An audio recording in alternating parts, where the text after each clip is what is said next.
Geologists have termed the new era that we have entered the Anthropocene, anthropo meaning human. It just summarizes the intensity of the insults that we're throwing onto this planet. Now that the world is changing quite rapidly with climate change, so the other big issue we've got is biodiversity loss, and we've got to kind of turn the tide and kind of try to restore it as much as possible.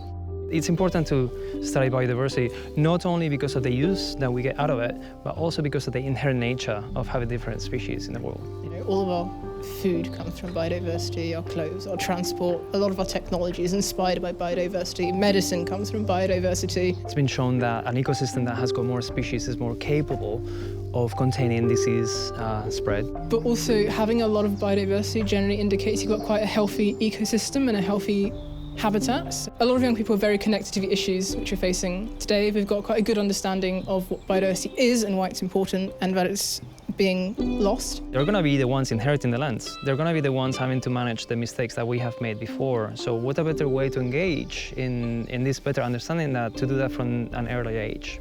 So the project is called Wild Things.